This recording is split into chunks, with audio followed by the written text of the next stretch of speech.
Welcome back to Rescue Bots Academy. We've got a special video review for you because today we'll be reviewing both parts 1 and 2 of Best Bots Forever. Mainly because I really just want to catch up faster and start talking about some of the episodes in Season 2. Oh, I cannot wait to start talking about some of these. But first, we need to finish off Season 1 with its 2-part finale. So, here we go.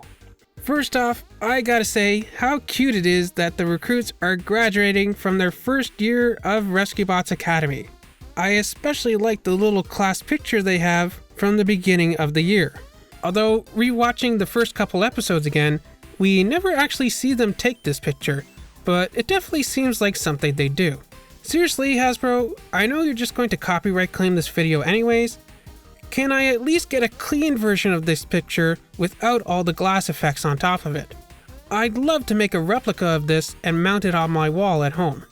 I like how the recruits all managed to best their teachers in each leg of the relay race, even if Hotshot did play a little dirty. Hey, Gridlock, is that a cat I see in the raft with you? Cat! Whoa! It's also great that all of the senior rescue bots are here for the recruits' final test. Optimus Prime even shows up with a special guest. No way! I don't believe it! Hey guys, this is my buddy, Scorch! Who? Hotshot talks about you all the time. He does? I remember him mentioning Jet Bash, but not Scorch.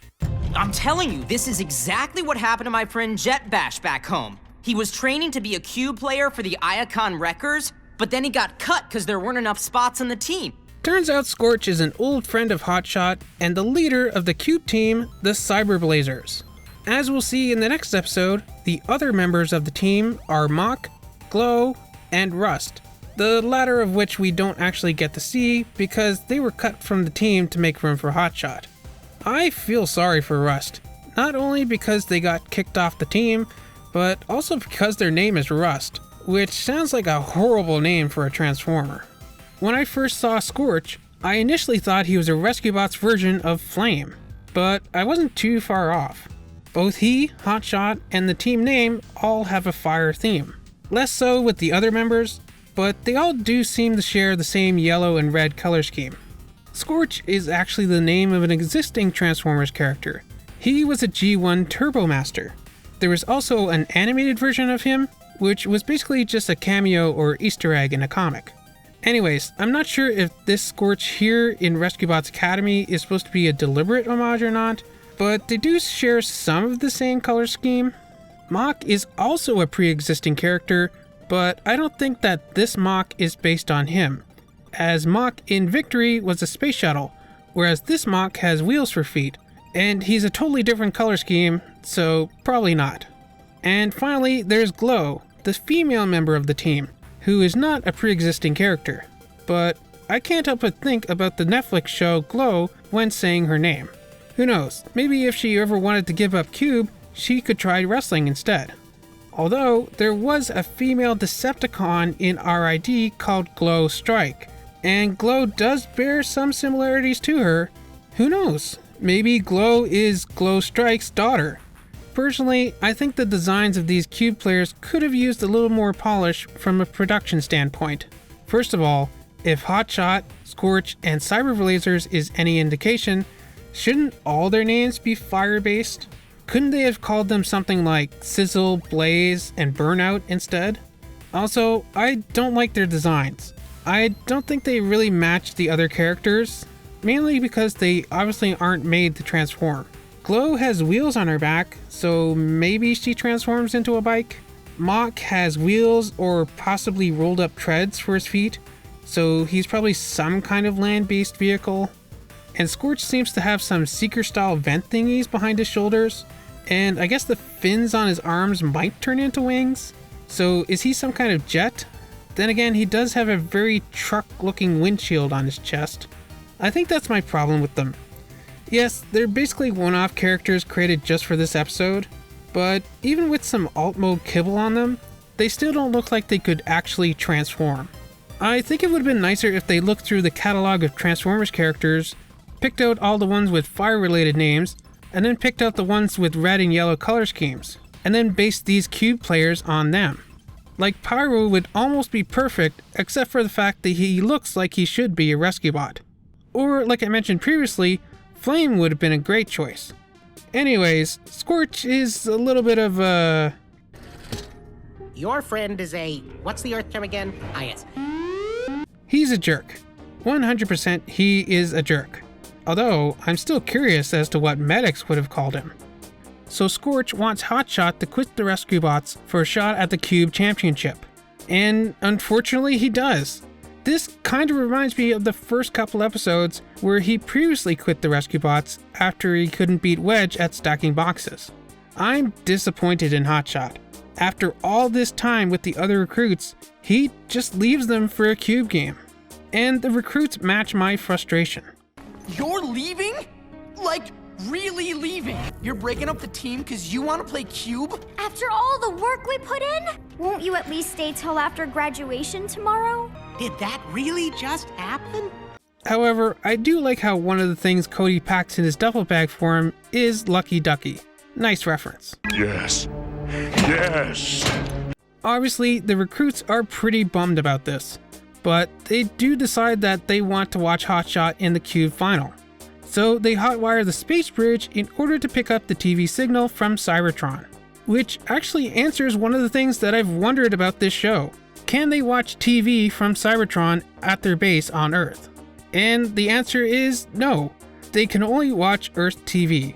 Or, at least they can't without tearing apart the space bridge. So the Cyberblazers learn the value of teamwork and win the championship. But the other recruits meddling with the space bridge causes an Energon fusion bubble that threatens to engulf the Academy and eventually Griffin Rock. Lucky for them, Hotshot is reminded who his real teammates are and returns to Earth to help the others save the day. It is odd though how Scorch originally got Hotshot to lead the rescue bots by saying that they treated him like a glorified garden hose. They didn't need you. They needed a garden hose. Is that all I am to you? A glorified garden hose? Ugh, what's the point? But then at the end, they literally use garden hoses to freeze and pop the Energon bubble. So kind of sending mixed messages here. And finally, when Hotshot apologizes and they all go in for a group hug, I thought that was super cute. But I think Medics has the wrong idea. You're supposed to try and hug Hotshot, Medics, not just whoever's closest to you. Oh well. It's a happy reunion and the recruits all graduate together. A couple of things to note in this graduation scene. First is that we can see that there are now banners of the recruits hanging alongside the original rescue bots. Next is the banner at the back which says congrats in Cybertronian. And finally, the diplomas that the recruits are holding all say graduate on them, meaning that they are all graduates of the first year of Rescue Bots Academy. And in a way, so are we. Because now, that is Rescue Bots Academy Season 1 finally completed. This was a great couple episodes. It did feel a little forced how Hotshot abandons his team right when they're about to graduate, but it did kind of bookend the season in that way.